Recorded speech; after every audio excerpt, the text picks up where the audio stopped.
Hello everyone, welcome back to my channel. అందరూ ఎలా ఉన్నారండి? బాగున్నారా? మీ అందరూ బాగుండాలని ఎప్పుడు కోరుకుంటానండి. వీడియో అక్కడ స్కిప్ చేయకుండా కంప్లీట్గా చూడండి, చాలా బాగుంటుంది వీడియో అన్నది. నచ్చినట్టయితే వెంటనే ఒక లైక్ ఇవ్వడం మాత్రం మర్చిపోకండి. ఈరోజు మీ అందరితో ఒక మంచి రెసిపీ షేర్ చేసుకుందాం అనుకుంటున్నాను. అదేంటంటే మష్రూమ్ 65 అండి. ఎగ్జాక్ట్గా బయట మనం తింటాం కదండి, అదే టేస్ట్ అనమాట. నేను చెప్పే ప్రాసెస్లో చేసుకుంటే చాలా టేస్టీగా, చాలా మంచిగా, తక్కువ ఆయిల్ పీరుస్తూ చాలా పర్ఫెక్ట్గా వస్తుందన్నమాట. ముందుగా ఏంటంటే మనం ప్రాసెస్లోకి వెళ్ళిపోదాం. ముందేంటంటే ఒక మిక్సింగ్ బౌల్ తీసుకోవాలి.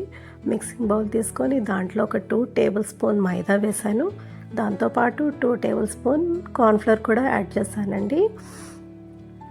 చాలా టేస్టీగా వచ్చిందండి. బైండింగ్ అనేది మనం కరెక్ట్గా మిక్స్ చేసుకుంటే చాలా బాగా వస్తుంది అనమాట. తర్వాత ఒక 1/2 టేబుల్ స్పూన్ అన్నది కారం వేసాను. మీ దగ్గర రెడ్ చిల్లీ పౌడర్ అంటే కాశ్మీరీ రెడ్ చిల్లీ పౌడర్ ఉంటే అది యాడ్ చేసుకోండి.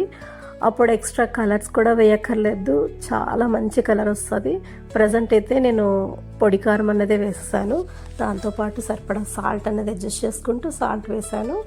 దాంతోపాటు ఏంటంటే కొంచెం ధనియాల పొడి, తర్వాత జీలకర్ర పొడి, కొంచెం గరం మసాలా వేసుకొని మనం ఇది ఏంటంటే దోశ వేసుకుంటాం కదండి, దోశ కన్సిస్టెన్సీ వచ్చేంత వరకు వాటర్ వేసుకొని మిక్స్ చేసుకోవాలన్నమాట. ఎందుకంటే మష్రూమ్ బైండింగ్ కోసం. తర్వాత 1 టేబుల్ స్పూన్ అన్నది అల్లం వెల్లుల్లి పేస్ట్ అలా దంచుకొని వేసేసానమాట. ఇది ఏంటంటే మనం కన్సిస్టెన్సీ అనేది దోశ వేసుకునే బ్యాటర్లా రావాలన్నమాట. అప్పుడు మనం మష్రూమ్ వేస్తే మష్రూమ్కి మంచిగా కోట్ అవుతుంది, చాలా బాగుంటుంది కూడానండి. తర్వాత ఒక 2 టేబుల్ స్పూన్ ధనియాల పొడి, ఒక 1 టేబుల్ స్పూన్ అన్నది గరం మసాలా వేసాను. ఆ తర్వాత 1 టేబుల్ స్పూన్ అన్నది జీరా పౌడర్ కూడా వేసేసుకొని మిక్స్ చేసుకోవాలండి. మీరు కావాలంటే తర్వాత కూడా యాడ్ చేసుకోవచ్చు. నేనైతే ఇందులో యాడ్ చేశాను అనమాట. మంచిగా పడుతుంది కదా మష్రూమ్కి అన్నట్టుగా అనమాట. ఇప్పుడు దాన్ని మంచిగా మిక్స్ చేసుకోవాలి. ఎగ్జాక్ట్గా నేను చెప్పే మెజర్మెంట్లో మీరు చేసుకోండి, చాలా టేస్టీగా వస్తాయి. నేను 200 గ్రామ్స్ ఆఫ్ మష్రూమ్ అనేది తీసుకున్నాను అనమాట. దానికి సరిపడా మెజర్మెంట్ అనేది ఇది. ఇప్పుడు చూసారు కదండి, దీన్ని చూసుకుంటూ మీరు వాటర్ అనేది వేసుకోవాలన్నమాట. మరీ పల్చగా అయిపోతే మీకు ఈ కోట్ అనేది మష్రూమ్కి మంచిగా పట్టదు. నేను ఆల్రెడీ మష్రూమ్ అనేది మంచిగా క్లీన్ చేసేసుకొని ఒక మష్రూమ్ అనేది 4 హాఫ్స్ చేసుకొని కట్ చేసేసుకున్నాను అనమాట. ఇప్పుడు ఆయిల్ హీట్ చేసుకోవాలన్నమాట. బాండీ పెట్టుకొని ఆయిల్ వేసుకొని అది హీట్ చేసుకోవాలి. దీంట్లో మనం ఫస్ట్గా గుర్తుపెట్టుకోవాల్సిన విషయం ఏంటంటే, ఈ ఆయిల్లో వేసిన వెంటనే ఇవి హై ఫ్లేమ్ మీదే మనం వేయించుకోవాలండి. లో నుంచి హై ఫ్లేమ్ మాత్రం పెట్టుకోకండి. హై ఫ్లేమ్ మీద వేయించుకుంటేనే మీకు ఏంటంటే అంటుకోకుండా వస్తాయి అన్నమాట. నేనేం చేశానంటే సిమ్ చేసి వేయించేసాను. దానివల్ల ఏంటి కొంచెం మెత్తగా వచ్చే ఆయిల్ అనేది బాగా అబ్జర్వ్ చేస్తుంది. హై ఫ్లేమ్లో మీరు వేయించుకుంటే అదేంటంటే మీకు ఆయిల్ ఎక్కువ అబ్జర్వ్ చేయదు, తర్వాత క్రిస్పీగా వస్తాయి అన్నమాట. కొంచెం క్రంచీగా ఉంటాయి. క్రంచీగా ఉన్న ప్రాబ్లం లేదు, ఎందుకంటే మళ్ళీ తర్వాత మనం సార్ట్ చేస్తాం కాబట్టి కొంచెం మెత్తబడతాయి అన్నమాట. హై ఫ్లేమ్లో వేయించుకోవడం మాత్రం మర్చిపోకండి. చక్కగా ఒకవైపు బాగా వేగిపోయిన తర్వాత నెక్స్ట్ మనం ఫ్లిప్ చేసేసుకోవడమేనండి. చాలా టేస్టీగా వచ్చిందండి మష్రూమ్ 65 అన్నది. మష్రూమ్ యాక్చువల్గా అయితే చాలా మంచిది కదండి హెల్త్ వైజ్ అయితే. మనం రెగ్యులర్గా కర్రీస్ అవి చేస్తే చాలామంది ఇష్టపడరు. ఈ విధంగా ఈవినింగ్ టైంలో స్నాక్స్ చేసి పెట్టండి పిల్లలకి, తప్పకుండా నచ్చుతుంది అనమాట. ఇప్పుడు ఎలాగో పిల్లలు ఎలాగో సింగిల్ సెక్షన్ హాఫ్ డే ఇంట్లో ఉంటున్నారు కదండి, వాళ్ళకి ఈవినింగ్ టైంలో ఇలాంటి రెసిపీస్ చేసి పెట్టండి, ఖచ్చితంగా వాళ్ళకి నచ్చుతుంది. బయట మనం కొనుక్కొని తెచ్చుకున్న టేస్ట్ ఎగ్జాక్ట్గా వచ్చిందనమాట. చాలా బాగా వచ్చిందంటే షేప్స్ మాత్రం ఇగ్నోర్ చేయండి. టేస్ట్ వైజ్ అయితే మాత్రం ది బెస్ట్గా వచ్చిందండి. చక్కగా వేయించేసుకొని తర్వాత మళ్ళీ వేరే బాండి పెట్టుకొని దాంట్లో కొంచెం ఆయిల్ వేసుకున్నాను. ఆయిల్ కొంచెం హీట్ ఎక్కిన తర్వాత వెల్లుల్లి అనేది మనం ఎంత యాడ్ చేసుకుంటాం అంత టేస్ట్ బాగుంటుందండి. వెల్లుల్లి చక్కగా పీల్ అవుట్ చేసి చిన్న పీసెస్గా కట్ చేసేసుకోవాలి. తర్వాత ఒక చిన్న 2 పచ్చిమిర్చి అనేది తీసుకొని చిన్న పీసెస్గా కట్ చేసుకొని ఒక ఎండుమిర్చి కూడా కట్ చేసుకొని వేసుకోవాలన్నమాట. మంచిగా వేగుతున్నప్పుడు ఈ వెల్లుల్లి అనేది కలర్ చేంజ్ అయిన తర్వాత ఉల్లిపాయ వేసుకోవాలన్నమాట. చిన్న పీసెస్గా కట్ చేసేసుకొని ఈ ఉల్లిపాయ ఏంటంటే ట్రాన్స్పరెంట్ అయ్యేంత వరకు వేయించుకుంటే సరిపోతుందండి. ఇప్పుడు దీంట్లో మనం ఏంటంటే కొంచెం కారం, కొంచెం అంటే సరిపడా కారం వేసుకోవాలి, సరిపడా సాల్ట్, కొంచెం నేను ఏంటంటే పసుపు కూడా వేసాను. యాక్చువల్గా అయితే ఫుడ్ కలర్ వేసుకుంటే ఎగ్జాక్ట్గా మనం రెస్టారెంట్లో తిన్న ఫీల్ వస్తుంది, బట్ నాకు ఫుడ్ కలర్ వేయడం ఇష్టం లేదు.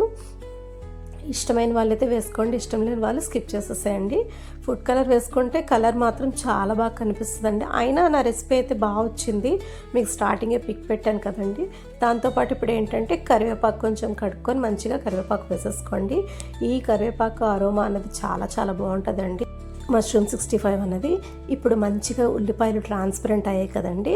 ఇప్పుడు ఏంటంటే మీకు సరిపడా కారం, ఉప్పు, పసుపు వేసుకొని తర్వాత ఒక 3 టేబుల్ స్పూన్ వరకు పెరుగు వేసుకోండి. అంటే ఏంటంటే కొంచెం మనకి ఆల్రెడీ మనం బాగా డీప్ ఫ్రై చేస్తాం కదా, అది మెత్తగా అవ్వడం కోసం అనమాట. నేను కలర్ కోసం అయితే పసుపు వేసానండి.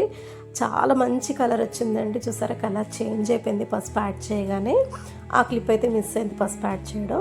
మంచిగా మిక్స్ చేసుకొని ఇప్పుడు ఆల్రెడీ మనం వేయించుకొని ఉంచుకున్నాం కదండి మష్రూమ్ అనేది. ఈ మష్రూమ్ అనేది ఇందులో యాడ్ చేసుకొని బాగా మిక్స్ చేయాలండి. దాంతోపాటు ఒక హాఫ్ నిమ్మరసం వేసుకుంటే, నిమ్మ చెక్క పిండుకొని వేసుకుంటే మనకి పుల్లగా చాలా టేస్టీగా భలే ఉంటుందండి.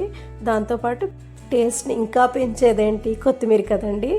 ఈ అరోమా అనేది చాలా చాలా బాగుంటుంది. కొత్తిమీర వేసుకొని అలా గార్నిష్ చేసుకొని చక్కగా తినేయడమేనండి. ఎంత టేస్టీగా వచ్చిందో తెలుసా అండి మష్రూమ్ 65 ఉన్నది. అబ్బా, చూస్తుంటే నోరూరిపోతుంది కదా. మరి ఇంకెందుకు కలిసి మీరు కూడా వెంటనే ట్రై చేయండి. ఎలా వచ్చిందో నాకు కామెంట్ సెక్షన్లో కామెంట్ చేయండి. ఇక్కడితోనైతే నా వీడియోని ఎండ్ చేస్తున్నాను. మరో మంచి వ్లాగ్తో మేము ముందుంటాను. నా ఛానల్ కొత్తగా చూసేలా తప్పకుండా సబ్స్క్రైబ్ చేసుకొని పక్కన ఉన్న బెల్ ఐకాన్ ప్రెస్ చేశారంటే నేను పెట్టే వీడియోస్ అన్ని మీకు నోటిఫికేషన్కి వస్తే. చాలామంది సబ్స్క్రైబ్ చేయట్లేదు, ప్లీజ్ సబ్స్క్రైబ్ చేసుకొని సపోర్ట్ చేయండి. మీ సపోర్ట్ నాకు చాలా చాలా ఇంపార్టెంట్. లైక్ చేయడం మాత్రం మర్చిపోకండి. తప్పకుండా ఈ రెసిపీని ట్రై చేయండి.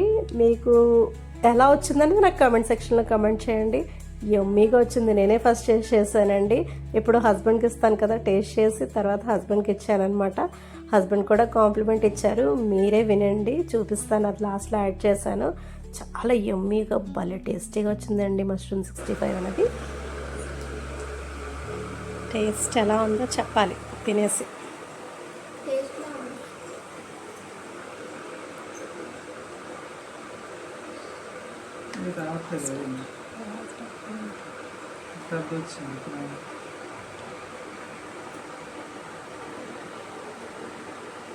Bom.